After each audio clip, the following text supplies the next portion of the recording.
ஒரு வார காலமாக ஜெர்மனி, இங்கிலாந்து பயணத்தை நான் மேற்கொண்டேன். மன நிறைவோடு நான் திரும்பியிருக்கிறேன். இந்த பயணத்தை பொறுத்தவரையில் மாபெரும் வெற்றி பயணமாக அமைந்திருக்கிறது. மொத்தம் 15,516 கோடி ரூபாய் மதிப்பிலான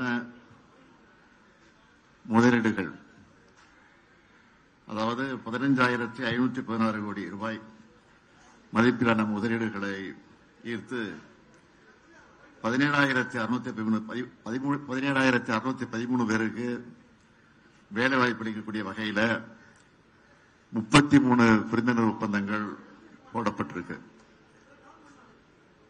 தமிழ்நாடு மேல நம்பிக்கை வச்சு 10 புதிய நிறுவனங்கள் தொழில் தொடங்குவதற்காக முன்வந்திருக்காங்க. உயர்கல்வி, சிறுதொழில் போன்ற துறைகளில் 6 அமைப்புகள் நம்மோட இணைஞ்சு கூட்டு முயற்சிகளை மேற்கொள்ள இருக்காங்க. ஏற்கனவே இருக்கக்கூடிய 17 நிறுவனங்களும் மற்ற மாநிலங்களை நோக்கி போகாம நம்ம மாநிலத்திலே தங்களோட தொழிலை மேலும் விரிவுபடுத்துவதற்கு, எக்ஸ்டெண்ட் பண்றதற்கு முடிவு செஞ்சிருக்கிறாங்க. எனக்கு முன்னாடியே நான் புறப்படுவதற்கு 4 நாட்களுக்கு முன்னாடியே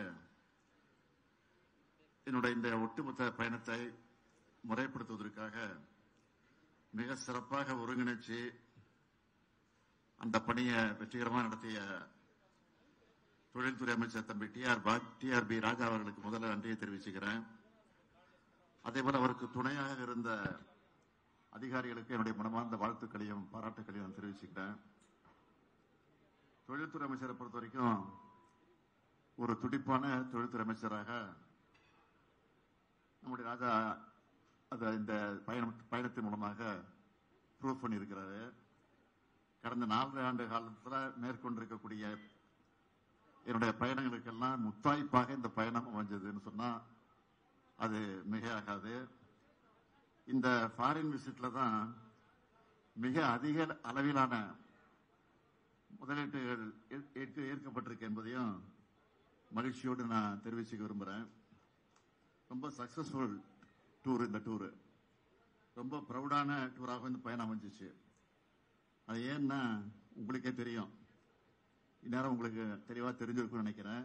ஆமாம், 1000 ஆண்டுகள் பழமையான உலகின் முதன்மையான ஆக்ஸ்போர்டு பல்கலைக்கழகத்தில் தந்தை பெரியாருடைய திருவுருவப்படத்தை திறந்து வச்சதுதான் அந்த பெருமைக்கு காரணம். அது மட்டுமல்ல, சுயமரியாதை இயக்கத்துடைய 100ஆண்டு கருத்தரங்கத்தையும் நம்ம கடந்து வந்த பாதையையும் இனி அடைய வேண்டிய இலக்குகளையும் விளக்கமாக நான் அந்த நிகழ்ச்சியில பேசியிருக்கிறேன்.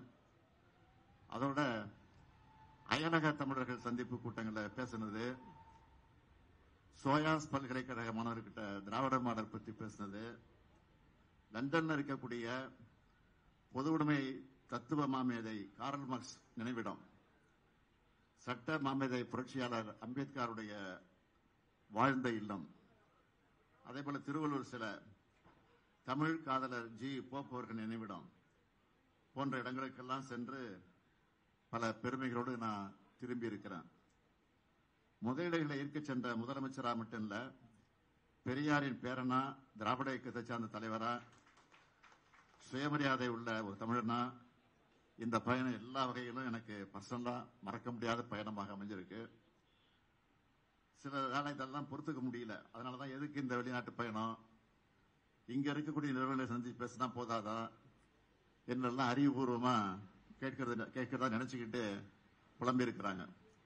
அவங்களுக்கெல்லாம் நான் சொல்றது என்னன்னு கேட்டீங்கன்னா, ஜெர்மனியில நடந்த இன்வெஸ்டர்ஸ் மீட்ல நிறைய ஜெர்மன் கம்பெனி வந்திருந்தாங்க. அப்போ நம்ம தமிழ்நாட்டை பத்தி எடுத்து சொன்னதும் பல முதலீட்டாளர்கள் என்ன சொன்னாங்க தெரியுமா, தமிழ்நாட்டில் இவ்வளவு பொட்டன்ஷியல் இருக்குன்னு இப்ப நீங்க சொன்ன பிறகுதான் தெரியுது. இதுக்கு முன்னாடி வேற ஒரு மாநிலம் தான் தங்களுடைய பொட்டன்ஷியல் பத்தி பெருமையா சொல்லிட்டு இருந்தாங்க. இனி நிச்சயம் தமிழ்நாட்டை நோக்கி நிறைய முதலீட்டாளர்கள் வருவாங்கன்னு சொன்னாங்க. அடுத்து ஜெர்மனியில NRW மினிஸ்டர் பிரசிடென்ட் திரு ஹென்ரிக் ஹூஸ்ட் அவர்களை சந்திச்சு பேசினேன். அவரும் அதையே தான் சொன்னாரு. இப்படியான தொடர்புகளை ஏற்படுத்தவும் பார்ட்னர்ஷிப் உருவாக்கவும் தான் வெளிநாடுகளுக்கு முதலமைச்சரான நானே நேரில் போனேன். ஒரு மாநிலத்தோட தலைமை பொறுப்பில் இருக்கிறவர் இன்னொருவர் நாட்டோட மாநிலத்தில் தலைமை பொறுப்பில் இருக்கிறவரா அந்த பொறுப்பில் இருக்கிறவரை சந்திக்கும் போது பிசினஸ் தாண்டி இந்த உறவு வலிமையாகுது. அதுதான் முக்கியம். அப்படித்தான் ஹென்ரிக் ஹூஸ்ட் இங்கிலாந்து அமைச்சர் திருமிகு கேத்ரின் வெஸ்ட் ஆகியோருடைய சந்திப்புகள்லாம் இருந்துச்சு. அதே போலதான் இங்க கேட்கிற அடுத்த கேள்வி பதில் என்னன்னா, ஏற்கனவே தமிழ்நாட்டில் நிறுவனங்கள் இருந்தாலும் அவங்க புதிய திட்டங்களை இங்கதான் தொடங்கணும், விரிவுபடுத்தணும்னு அவசியம் இல்லை. அவங்களோட புதிய முதலீடுகளையும் தமிழ்நாட்டிலேயே மேற்கொள்றதா உறுதி செய்ய வேண்டிய நிறுவன உயரதிகாரிகளை சந்திச்சு பேசுறப்பதான் அதை அவங்க உறுதி பண்ணாங்க. அதுக்காக இந்த மாதிரி பயணங்கள் தேவைப்படுது. அது மட்டுமல்ல, தமிழ்நாடு கொண்டிருக்கக்கூடிய மனித வளம், உள்கட்டமைப்பு, வெளிப்படையான அரசு நிர்வாகம், சலுகைகள், இதை பத்தி முதலமைச்சராக இருக்கக்கூடிய நானே அவங்க கிட்ட எடுத்து சொல்றேன். இப்போ கையெழுத்தான ஒப்பந்தங்கள் மட்டும் இல்ல, இன்னும் பல முதலீடுகளும் பல நிறுவனங்களும் இந்த சந்திப்புனால நிச்சயம் தமிழ்நாட்டுக்கு வரும்னு நம்பிக்கையும் கொடுத்திருக்கிறாங்க. உதாரணம் சொல்லணும்னா, இன்னைக்கு 8ஆம் தேதி நான் வந்திருக்கேங்க. அடுத்து 2 நாள்ல 11ஆம் தேதி ஒசூருக்கு போறேன்.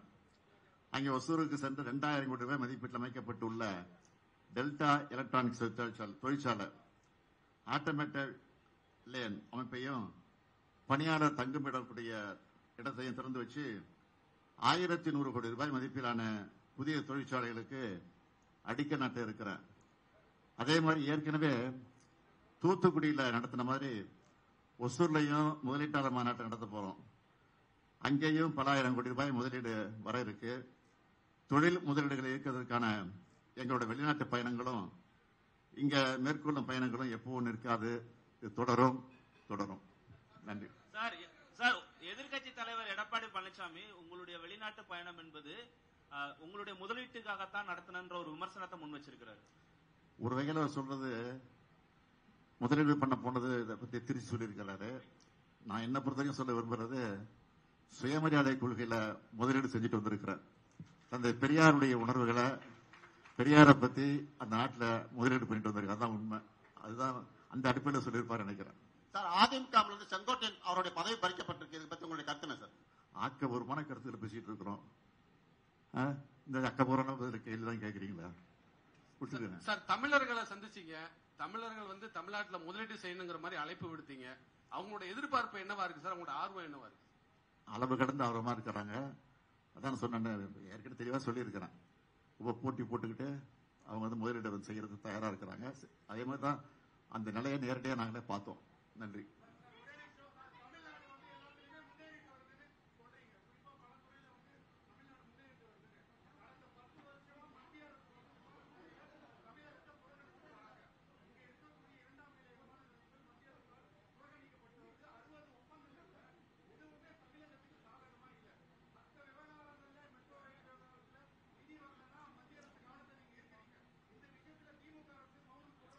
மௌனம் இல்லை, மௌனம் நினைக்காதீங்க. நீங்க மௌனம் புரட்சி பண்ணிட்டு இருக்கோம். நாங்க எங்களை பொறுத்த வரைக்கும் அவங்க எவ்வளவுதான் புறக்கணிச்சாலும் அதையும் மீறி முதலிடத்துக்கு வந்துட்டு இருக்கிறோம்.